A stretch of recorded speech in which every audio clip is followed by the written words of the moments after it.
Video games are a source of comfort and entertainment, and are a way to disconnect from stress and relax. But what if I told you that not all video games are a source of relaxation? There are game developers who have created really messed up video games out there that are borderline illegal to play and are banned from the public. The games that we're going to be taking a look at today aren't just video games that are banned in a certain territory, or banned for a little bit of violence. These are video games that have had a disturbing side to it, including some of the most controversial stuff on the planet, and which makes them completely banned worldwide and are illegal to buy or download. We're going to be going over 5 different video games that are illegal to play, starting with the game Rapelay. Rapelay was a 3D video game that was created all the way back in 2006 by a Japanese company, Illusion. The whole storyline and plot of the game is very disturbing and weird to say the least. The plot of the game is you play some male character who had previously stalked and groped a girl on a train, and then later on, after the girl reports him to authorities, the guy goes on to rape the girl, her sister, and her mom at the same time. And following this, he gets arrested for rape and gets placed under the sex offender list. And after the character rapes all the women, then the player who is playing the game gets to unlock the free play mode. Surprisingly, after the game was released at first hand, it wasn't banned right away, as the game caught the attention of the media and was even sold onto Amazon. But as more people began to find out what this game was and how it worked, many people were obviously disgusted and really outraged how this game could be thought of, as really the whole point of the game is just fucking raping women. I can't say I'm disgusted as much as I am baffled. Sounds like a really dumb game. The common comparison here seems to be with the games where you kill. At least the killing games, there's usually some kind of objective or competition. Get away from zombies, fight terrorists, or just compete with other people. How could you make a game about raping? See how many women you can rape per hour? But by no surprise, there were some people who were trying to defend the game. People use this excuse by saying that it's okay because there's other violent video games out there like GTA. So the author's okay with people playing Grand Theft Auto, running around, killing people, and wrecking and causing havoc, but if you want to play a game and rape women, you're a sicko. I sense a slight disconnect with reality. If you want to ban this, then I should be able to ban something of my choosing, and so on and so forth. Respect freedom of speech or suffer the consequences of having none. But 3 years after the initial release of the game has been banned worldwide and has been removed from Amazon. Now, moving over to Standoff, or known as Active Shooter. Standoff was a first-person shooter game where the main theme of the game was, shooting up schools with kids in them. The game was first released in June of 2018 and was published on Steam. And like I already said, the main plot of the game was pretty straightforward. You could either play as an active school shooter, running around shooting people, or you could play as a SWAT team member who was responding to the event. And in the game, you can also choose whatever weapon you want, guns, knives, and even grenades. And without a doubt, the game would face an enormous amount of backlash, as many parents from the Douglas High School shooting victims would all come together and complain about the video game, and basically saying how it was essentially just making light of school shootings. And there was even a whole online petition with over 100,000 people signed to it, trying to get the game to get removed. And eventually, the game ended up being cancelled off of Steam, but there were people who didn't think that the game shouldn't have necessarily gotten banned. Since for starters, you could call it like any other shooter game like Call of Duty, GTA, or Saints Row, where you're basically just running around killing people for fun.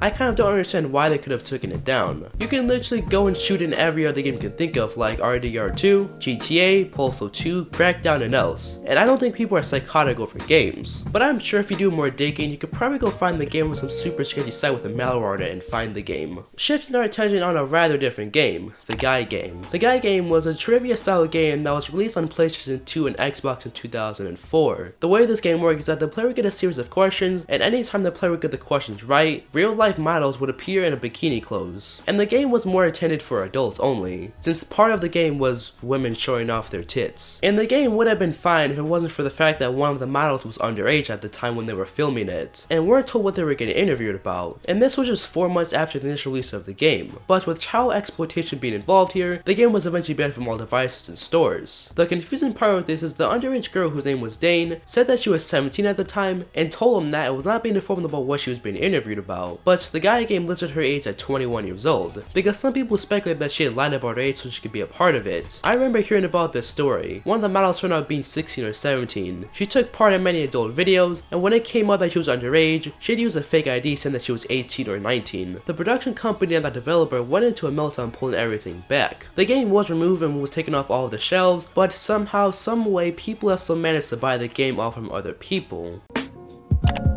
Back in 2015, a game called Sad Satan was published on the Tor browser by an unknown developer. The game's plot and game mode is pretty disturbing and weird. Throughout playing the game, there's a really creepy audio and distortions in the background, and as well there are pictures of murderers, people being beheaded, people getting hit by cars, and even CP. The game would first be played by a channel by the name of Obscure Horror Corner. While the player is walking around in the game, there are creepy tapes that are being looped with Satan rituals to it. Sometime later down the line, a newer version of the game will be posted on 4chan by someone by the name of ZK, claiming that the Obscure Horror channel had not shown the video was quote-unquote true Sad Satan. However, when people began downloading this new version of the game, people began complaining that the game started causing their computers to rapidly slow down, as because the game had caused many people to develop a virus from downloading it. That's because the game that people were downloading was actually from the deep web. The people who have tried to play the game out have all said that the game doesn't feel like an actual game, as because there's no real story to it and not really a plot to it. It's just you and the player walking around and weird and messed up things popping up in front of you. What I'm actually wondering is why people are posting this all over our horror without alerting people that there is a version of the game out there that contains not only gore but CP and a computer virus. Since there's a clean and dirty version of the game out there, it seems like it would be pretty awesome to warn people, no?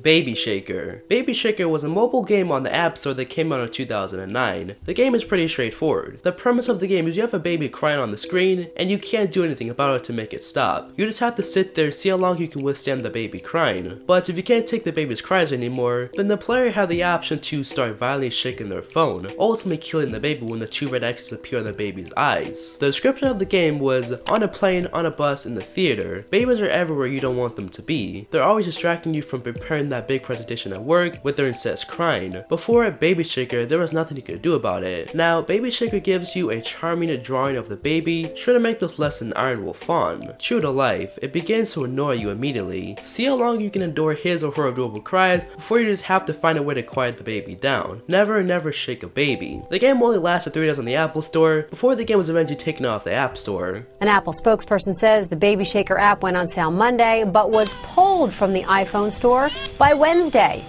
Organizations such as the National Center on Shaken Baby Syndrome and the Sarah Jane Brain Foundation condemned Apple for even letting the app go on sale. As of now, I'm pretty sure that there's no actual way you can find this game out there anywhere, since it was only available on the App Store, not anywhere else. If you made it to the end of the video, thanks. If you guys have any more video suggestions, leave them in the comments down below. If you guys haven't already, go follow me on Twitter at Scorpion_1 and follow on the Twitch or on the Discord. And I also do apologize for taking so long to make a video, as I don't have an eventual excuse besides I was busy. But not for real, but more videos are gonna be coming out soon. Hopefully I won't be taking fucking weeks to make a video, as I'm trying my best to make about 1 video per week. So hopefully I can stay on schedule. But thank you for the support recently, thanks for watching. I'll see you guys in the next video. Peace out.